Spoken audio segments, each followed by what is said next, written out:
Concernant la question du Sahara occidental, la position de l'Espagne est une position d'État.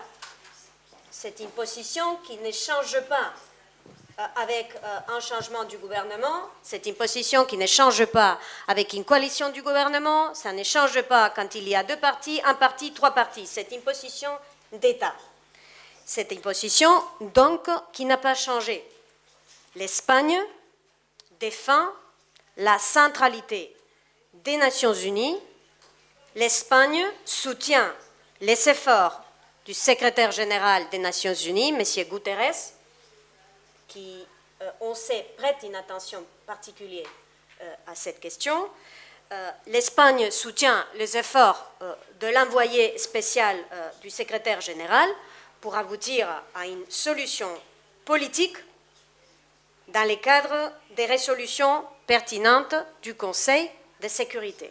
Donc c'est ça la position d'État, position que je voulais réitérer de manière à ce que ça soit claire, transparente et nette.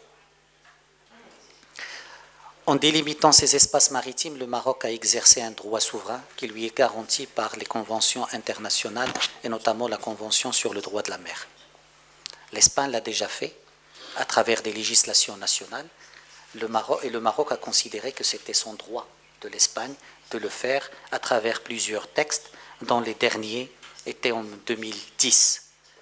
Comme l'Espagne a exercé son droit garanti par le droit international de légiférer sur ces espaces maritimes, le Maroc est en train de le faire dans un exercice souverain.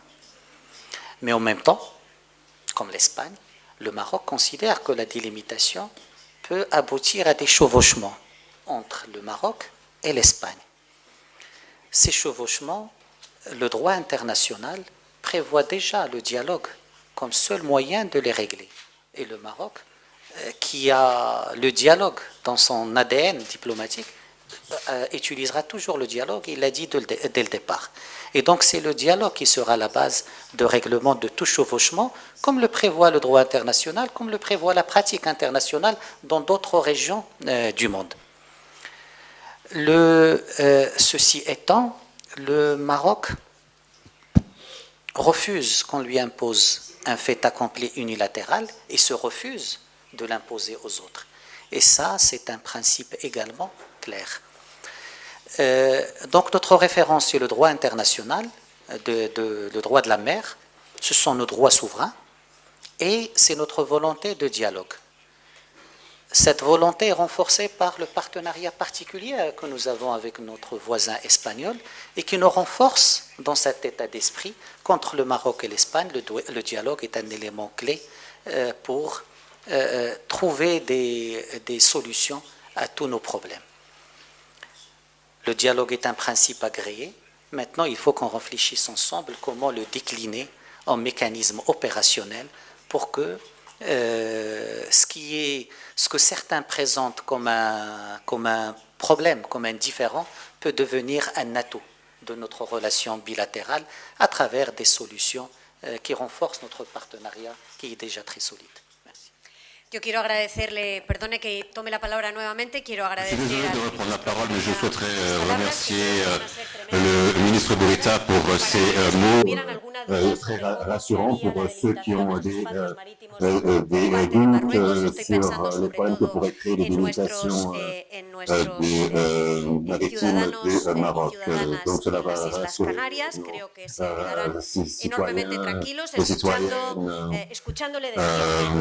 des îles Canaries, car ils doivent savoir qu'il n'y aura pas de prise de décision unilatérale et qu'il y aura un dialogue pour pouvoir arriver à déboucher sur des solutions communes. Mohamed Chakir, le 360. Ma question s'adresse à M. Borreta et à Mme la ministre espagnole. Nous voudrions savoir l'état des lieux et de la feuille de route des relations bilatérales telles que convenues lors de la visite du roi Philippe au Maroc. Merci.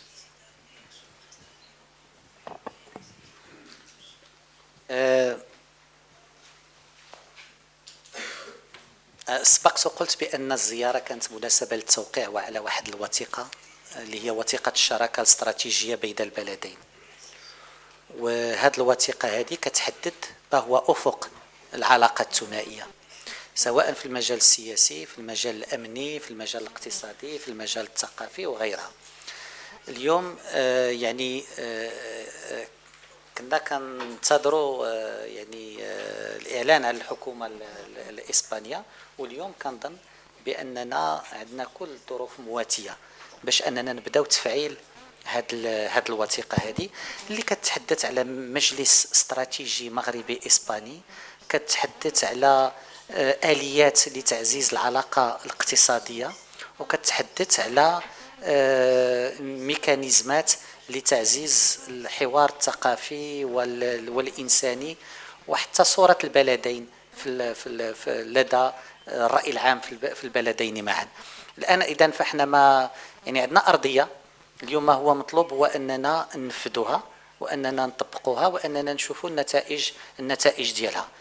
هذه مناسبة كذلك لأن ما قلتش باش نشكر إسبانيا كذلك على الدور اللي كتقوم به في دعم الشراكة بين المغرب والاتحاد الأوروبي. De mon côté, vous dire que, évidemment, le gouvernement espagnol a pris ses fonctions il y a à peine une semaine et demie et que le gouvernement ne perd pas le temps, qu'il a déjà commencé à travailler en ce qui concerne les relations entre l'Espagne et le Maroc. Qu'aujourd'hui même, j'ai eu l'opportunité d'agir sur une des questions qui était dans la liste des travaux à faire entre l'Espagne et le Maroc, avec l'inauguration d'un nouveau consulat d'Espagne ici à Rabat, qui va traiter toute la question de visa, que je sais était un des sujets qui avait été évoqué lors de réunions précédentes. Donc, c'est un gouvernement espagnol qui ne perd pas le temps, qui commence déjà à travailler de la première journée et qui espère bientôt avoir une réunion, convoquer la réunion de haut niveau entre les deux gouvernements pour donner suite à toute cette multitude d'initiatives.